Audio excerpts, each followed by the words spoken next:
Puerto Rico is still recovering from Hurricane Maria nearly 2 years later, and the people there are taking no chances on this storm. Teams from South Florida are ready to deploy to the area, and our team coverage turns now to Janine Stanwood. She's live in San Juan with the preparations now underway there.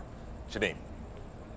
We are in Old San Juan, and as you can see, it is very quiet tonight. Part of that has to do with the fact that it's a Monday, but some business owners tell us people who would normally be out and about are likely home preparing.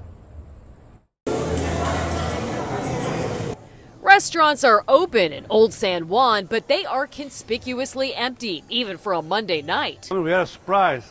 This family from New York had no idea a storm was on its way. No, fíjate, nervioso no, estamos acostumbrados. This restaurant manager says he went through the devastation of Hurricane Maria. He's hopeful Dorian won't pack the same punch. Nervioso, sí, pero You're a little bit nervous. yeah. But others worry, and so they're preparing, shopping for food, water, all they can do, remembering that 2 years ago so much was out of their control. Just very upsetting. I think it just changes your perspective on how vulnerable you are.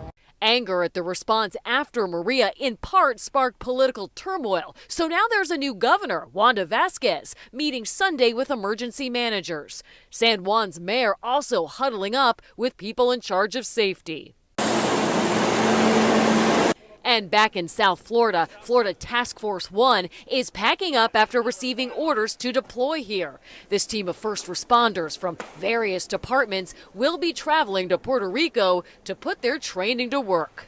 Everybody deployed is a paramedic, so anything that they encounter, they'll be prepared to handle once the storm passes.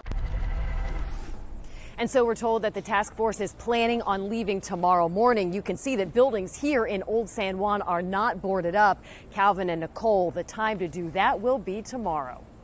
And Janina, we know that the power grid in Puerto Rico had many problems even before Maria. How will it handle yet another storm like Dorian?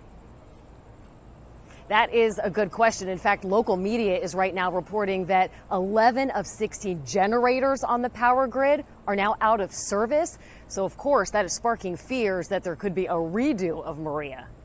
Janine, what about the people who have trips planned to Puerto Rico right now? What's happening? Well, for cruise ships, we're told that some cruise lines are actually changing their course. So that's one thing that could be happening. Also, we're told that some airlines that have flights to the Caribbean, they're offering waivers to people. Of course, you know the drill. If you do have a vacation or a trip planned, check with your carrier. Our Janine Stanwood live for us in Old San Juan tonight. Janine, thank you very much for that.